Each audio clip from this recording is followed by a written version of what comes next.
Hi, today we're going to start looking at a series of videos that I'm making for you that will help you learn about signature imposition. Signature imposition is a very, very important skill for you to learn because it helps you understand where pages are imposed or placed on a sheet of paper so that once that sheet of paper is folded up, it will have the pages in the proper order. We're going to start simple with some 8.5 by 11 paper and some 11 by 17 paper.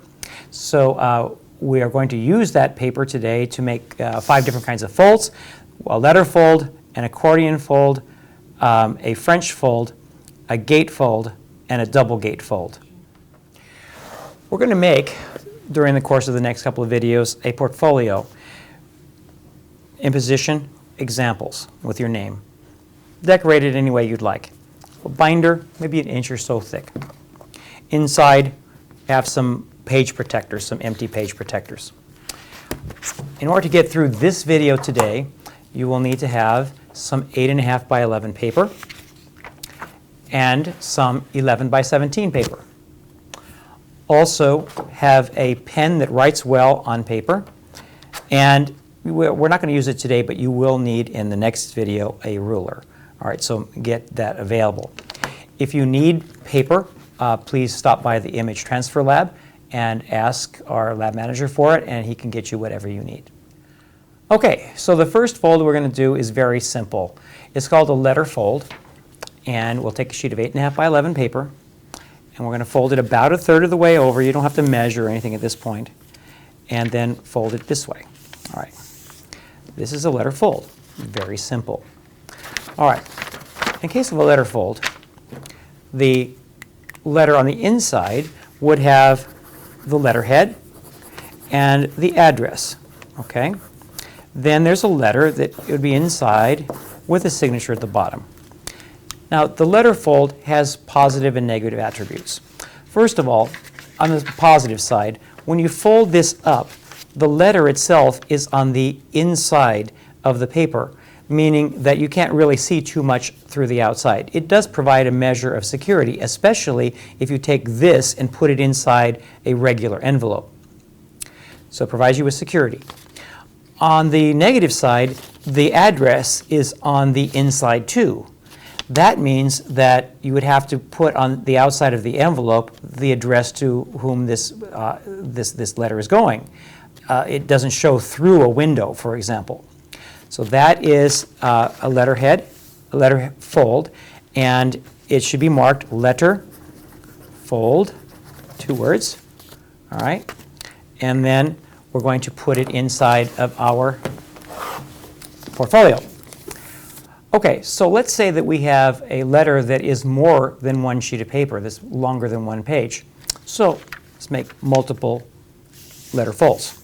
So here's our first letter fold. And here's our second letter fold. And again, these don't have to be perfect at this point. Later on, we'll start measuring things. But notice that if I have multiple letters, multiple pages, that they don't go inside each other. And this is a problem that occurs when you use the letter fold and have multiple pages. I remember once upon a time, my Sprint bill used to come that way, with a whole bunch of separately folded sheets of paper, all as individuals, all stacked on top of each other and shoved in an envelope. That's not very conducive to opening a bill and getting all the pages in the right order. So there are some downsides to the letter fold as well. Okay, so remember that for a letter fold, the image is protected because it's on the inside of the fold, but you can't put that letter in a window envelope because the address is on the inside of the fold, and also you can't nest the letter folded sheets inside each other. Okay, so the second fold we're going to make is called an accordion fold. I'll take a look at how this folds. All right, fold the left side over about 1/3 of the way, crease it. Remember last time we folded this way. This time we're going to turn it over and fold it backwards. So, in essence, it looks like an accordion. All right, so fold one of those. And let's fold another one. Again, it doesn't have to be perfect. One of the things that's valuable about this is that these 2 separate sheets are now not folded inside each other, but you can nest them like so. So you can have a multi-page document that is nice and connected. So we have the first page, the second page, third page. So nowadays my sprint bill comes not in letter folds, but as an accordion fold. Now the accordion fold has a couple of advantages and a couple of disadvantages. All right, so if this was the accordion fold, and it's a letter, for example, or your cell phone bill, there would be the heading up at the top, and there would be your address, all right? And then whatever the rest of the document is. If it's a Sprint bill or a phone bill, whatever it is, there's the columns of text. All right. Now, if that's the case, then as you fold this, notice that the information is on the outside. It's not tucked inside like the letter fold, which means that people could see through the envelope a little bit and read part of what the contents of the letter is. You do lose that security. But the address is on the outside. So I can take this and put it inside of a window envelope, and by doing so, I don't have to address the outside of the envelope. The address is already there and will show through the window. So go ahead and make two accordion folds. Sketch something on the outside of one, put them together so you can see how they nest, and then mark it accordion fold.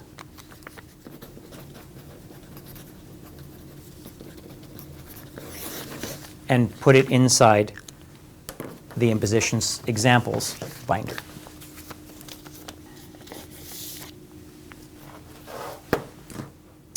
Okay, let's move on to fold number 3. This is called a French fold and will be done on 8.5 by 11 paper.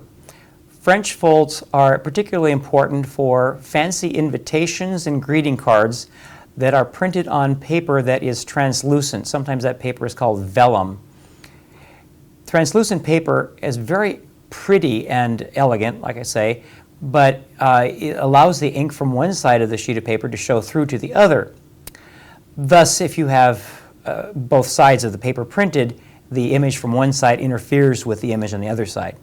So here's how it goes.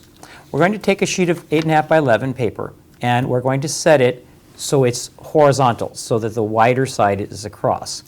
Then you're going to take the sheet of paper and lift it from the left side and move it to the right side. Align it up exactly on the edges and then crease it. All right? Now, it's very important that you follow this process, okay? Because later on it's going to be very important that you learn this process. Once you have folded in half, we're going to take that fold and move it to the top, all right? Which means you're turning this in a clockwise direction 1/4 of a turn.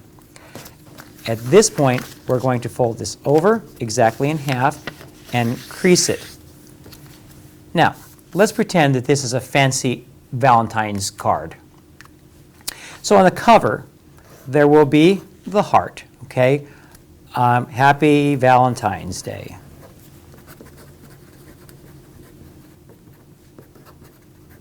Okay, if you open this, you just open it, then on this page will be the greeting. And so, I love you. Whoops, I misspelled it, but you know, I do that all the time. And then your signature, whatever. And then on the back, there will be the logo of the manufacturer of the greeting card. If we open this, notice that all the printing is on one side. Thus, the ink will not show through the translucent paper because it's only printed on one side. This is a French fold and is specifically used for greeting cards and other high-end invitations. So let's mark this French fold and put it into our portfolio.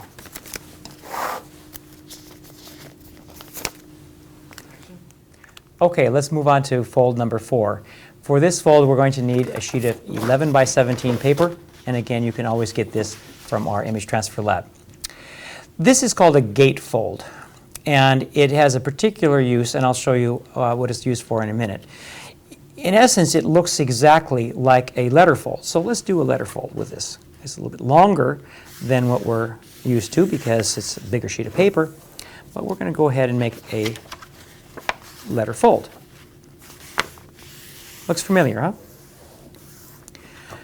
Now, this letter fold, which is actually called a gatefold now, is going to go inside a document that looks like this. Notice that this is a sheet of paper that's about 7 inches by 11 inches, sort of like that size. And it's got a couple of individual pages already, all right? So this one is going to go inside. And it will go inside like so. And then the staple will be put through here. Now those staples are properly called stitches, and we'll talk about that in another video. But notice how when this is all folded up, it looks like a document that's all the same size pages. But when you open this, this one folds open. Now that's particularly good for maps in National Geographic magazine, for example, or for advertisements in which you want to have a very large image of a car go across the pages, or some other purposes like that. At any rate, this is a gatefold, and you'll take an 8.5 by 11 sheet, 11 by 17 sheet of paper and fold it in thirds, and simply called it a gatefold. Now the idea would be that you'd open this, and there would be one long or tall image that can be used in the center, or perhaps other places as well, but usually the center of a magazine. So we'll go ahead and put that in our portfolio. And please note that it will stick out a little bit. It does not matter. Don't worry about it. That's just fine. Okay, the last fold of this video. Take another sheet of 11 by 17.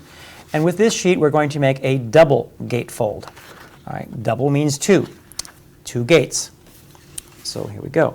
Fold it in half like so. Notice that I always fold from left to right. All right. Then, at this point, open the document and take this end and fold it almost to the center. Leave a little bit of space. I hope you can see that space there. And this one from this side gets folded here.